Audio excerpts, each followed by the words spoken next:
So forgetting looks, forgetting a cult following, forgetting the ease to work on, is it worth buying an MX-5 for the actual driving experience? Well, let me tell you, everything you've seen on 90% of the other YouTube reviews, it's all true. It is the slowest fast car. How do we mean by that? Literally, you put it in a drag race with a modern sports car, off the lights, it's not going to win. It's not going to win any 0 to 60 prizes nowadays. It's these older NAs and NBs. But my goodness me, the reason the reviews are there, just like you might not be into your bikes, but just like when I used to be into fast bikes, GSXR 600s, VFR 400 race reps, those things were not the fastest, but they were the fastest kind of thing, like the MX-5, when you're driving around the twisty back roads.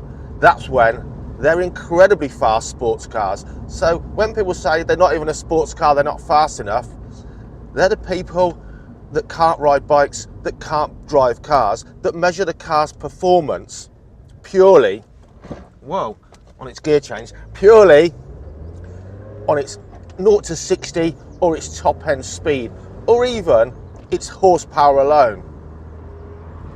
Listen guys, you've got to understand, just like those bikes I was telling you about, this MX-5, these older ones, they're rev monsters. You need them singing. I'm looking at the rev counter now, 5,000 RPM upwards to the red line. They are transformed. They've got more than enough torque and horsepower, mid-range, low down, to be a really smooth, enjoyable drive. Take them on the twisty roads, rev them, change gear, keeping those revs high up the rev range, and they become an awful lot faster to drive, an awful lot more exhilarating. MX-5s are pure fun to drive.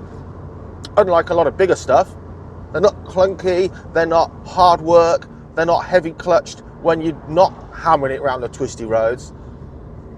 And of course, if you don't enjoy driving and you think a driving experience is all about putting your foot down on a straight bit of road or twisting the throttle back on a bike on a big straight bit of road and saying, oh, I'm really fast, I did 160, 180 miles an hour on my bike. That's not the driving experience. The driving experience is changing gears, it's learning how to attack bends, and it's leaving everything else that's got more power and more paperwork specs, leaving everything else behind on those twisty roads. Best car I've ever driven when it comes to fun, a nice daily drive, but for sure, hammering it in the high revs, even if the speedo isn't giving you silly high speeds, you will be going fast, you'll feel fast, the heart will be racing. It's all about the pleasure of driving. You can watch endless YouTube videos on how these cars were created, how they were first designed, how the idea came together. All of it works. They're still being made brand new today, but these older ones, they're just a pure driving experience. They just feel like a driver's car. So if you're wondering about getting an MX-5, not about the other things, about will you enjoy driving it, you'll definitely enjoy driving it, unless your whole life is about straight A roads or busy motorways. Boring as F on those sort of things, this thing comes alive on the twisty roads. Get yourself an MX-5, sort out all the rust problems, look at this video at the end, it will give you a really good idea of what to expect. Really, when you're buying an old MX-5, the things to be aware of, look out for, or make sure have already been done. The good news is they're a pleasure to work on. Almost, yeah, they're as good to work on mechanically as they are good to drive. Round town in those little suburbs, pleasure to drive. And really, that's what makes them such a good car. It's not just about a Sunday thrash, a great daily driver that you can enjoy every day, whatever. You can, of course, go down a dual carriageway, commute partly on the motorway. You can commute round town, out of the suburbs. It's a lovely, comfortable car for all of that. A little bit noisy with the top down at sort of 90 miles an hour. In fact, I'd go as far as to say, once you hit 80 miles an hour on the motorway, it's noisy with the top down. You definitely have the stereo on full volume. But round town, there's no heavy clutch, there's no clanky, horrible, hard gearbox to work with. It's all just as smooth and just as enjoyable. So I'd love to give you my real sort of own spin on the drivability of these things, but I can only really reiterate everything that's been said by everyone else that's discovered these MX-5s, Miatas before me. So gear shift to die for, little tiny short shift, oh, just butter in your hands. Absolutely one of the best things about these cars is the gear shift. The balance, weight distribution, rear wheel drive, front wheel steer, low to the ground, ultra lightweight really. Just fantastic handling. The steering, this has done 130,000 plus miles, and I'm told they're the same at a well-serviced one at over 200,000 miles. The steering is so taut. Again, just what everyone else is going to tell you. You turn the wheel and the car goes. It just goes where you point it. Really well. Yes, you can have outlandish fun on these twisty roads. You can have outlandish fun with that rear wheel drive round a roundabout. You can heel and toe. You can really learn to drive a car with an old MX-5, and I think that's it. You can learn to drive a car well and properly, and those of us that have been driving a long time can almost, I've been driving a van now for years, really. Listen, it's a rediscovery, if you're a bit old like me, rediscovering the pleasure of driving, and I can honestly say that's what it is. I brought this car to inject some money into my son's bank account and to get it out of his way. He'd had it 2 years, hadn't really done anything with it, and it was festering away. To be honest, I brought it to renovate and resell, to flip. I drove it home in its beaten up, well not beaten up, in its sad state, some back roads home. I got out of the car, my wife had just pulled up in my van because she'd took me to pick it up. I crawled out on my hands and knees because it's so low and I'm so old, I've been driving the van. And to be honest,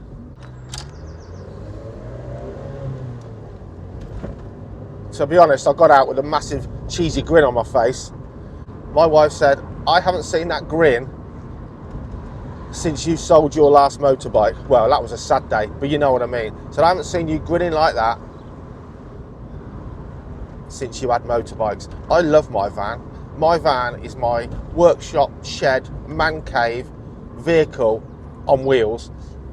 But to have something that we can just go out for a drive in. I've just gone out for a drive. I haven't done that for years. I'm nowhere near home. I'm not going home. I'm meant to be doing stuff. I'm always busy. It's that kind of car. You are just going to want to jump in it and drive it somewhere for sure, even if the road ahead's closed. It's a driver's car through and through. You've heard it all before. Everything positive you've heard about the driving experience, the steering, the gear change, the high revving acceleration, the twisty road handling, it's all true. It's all true.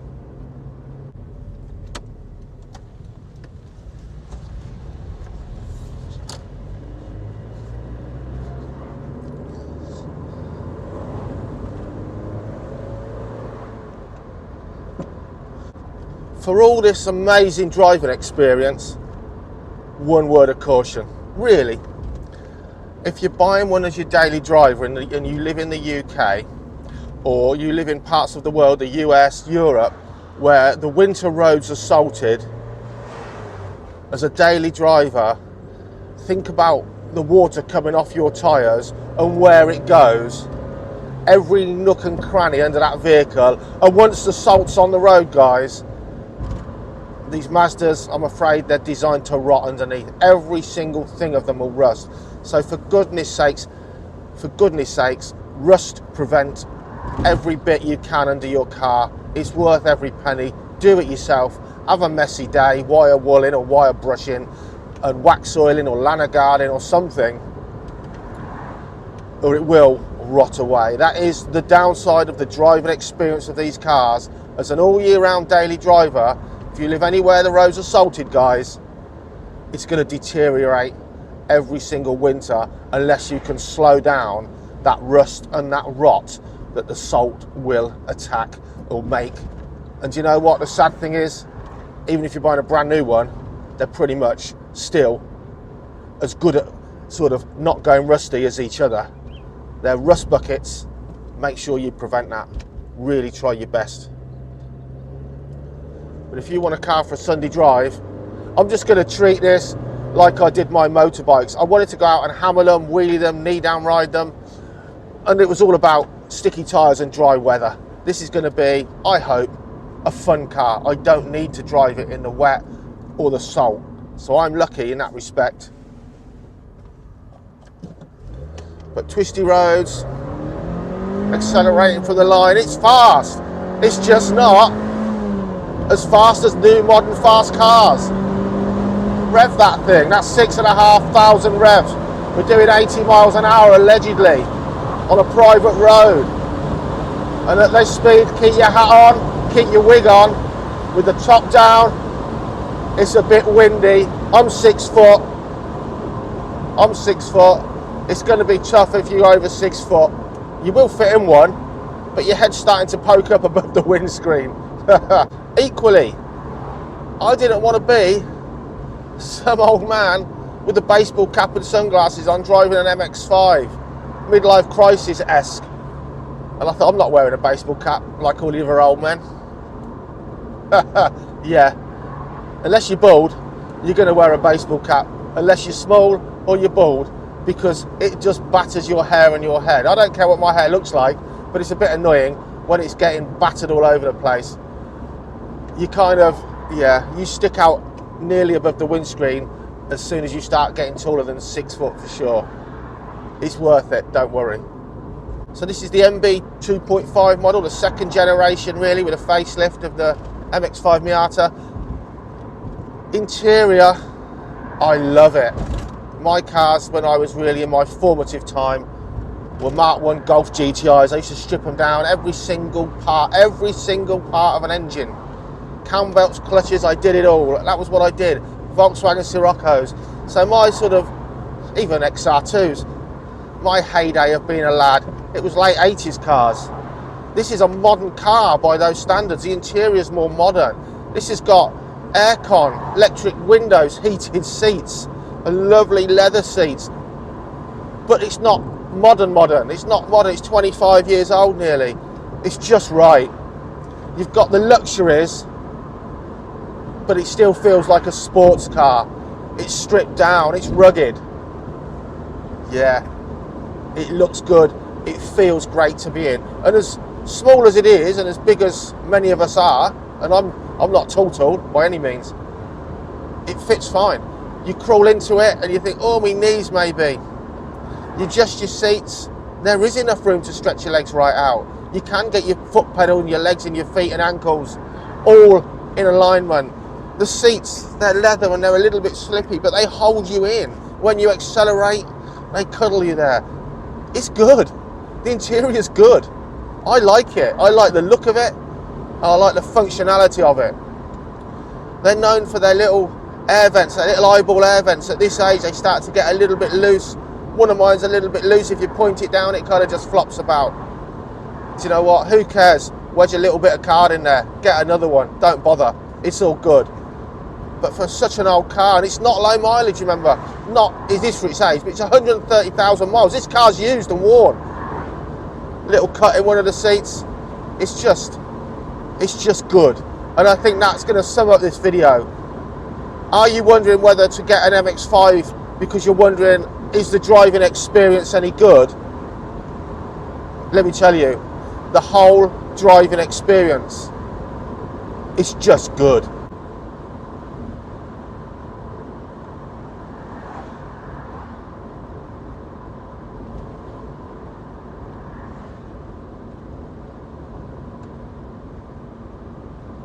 Running costs, well, first off, it's a driver's car. You're not buying this because you want the most economical car. But there's only one thing in the UK that's horrendous. Horrendous. So insurance was fine. A lot of shopping around though. That was good. Servicing, probably going to service this about every 6,000 miles or so. Parts are cheap. It's not expensive to run. In that respect, tyres, everything. So as expensive as you want it to be, it's not expensive to run one of these cars. So insurance is fine. Fuel economy, yeah, I don't know what it is. It's good. Yeah, I filled this up. I've done quite a few miles. Some of that really ragging it around. It's good. Perfectly fine. Here in the UK though, oh dear. Oh dear. This April 2025, we were ripped off even more with our car tax. Do you know what? It cost me over £400 a year to tax this car on the road. We already spend here in the UK something like 90% of our fuel is taxed. The price at the pump, something like 90% of that is taxed. It does not go anywhere for road users. Our roads now in the UK are worse than any third world country. Our roads are dismal, they're a disgrace. We have been having our money stolen by the government. It's going to line people's pockets corruptly. It's going on, that money is going on other things. It's certainly not being used properly to repair the roads, and it hasn't done for a long, long time. So I've got a van, my wife's got a car, we've got this car. Why are we paying 3 lots of road tax? Why? We cannot.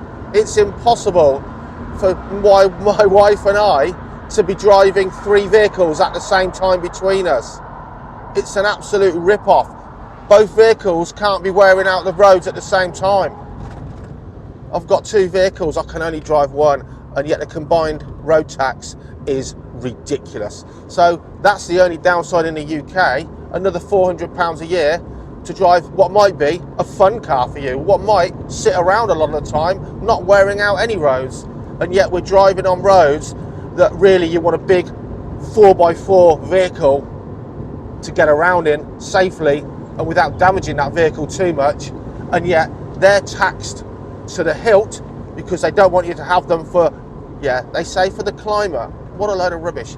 If that's true, no one should have them, not just rich people.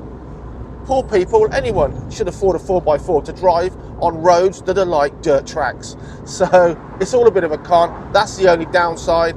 But guys, other than that, running an mx-5, even as a second car, even as a fun car, yeah, it's worth it. It's worth it if you can afford it, because the miles per mile has got to be good. It's got to be good for your mental health, and it's not too bad for your bank balance.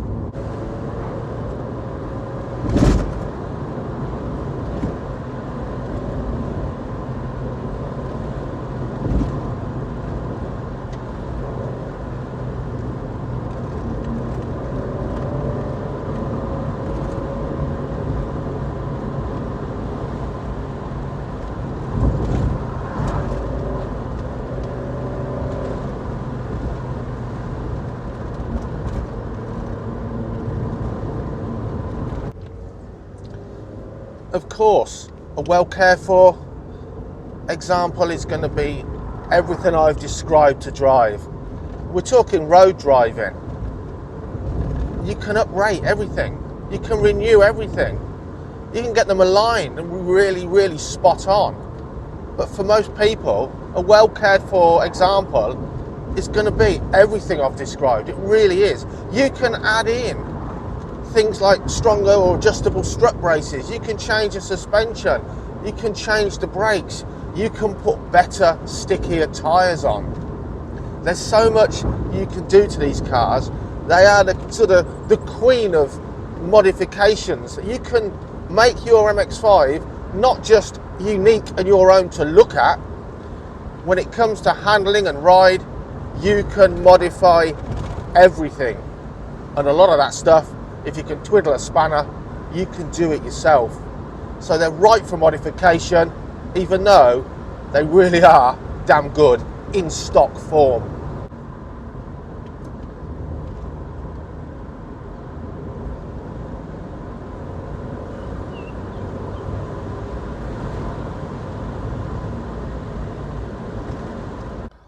Now we've stopped the car because the brakes stop the car. This is the later MB2 models, have bigger wheels and bigger brakes.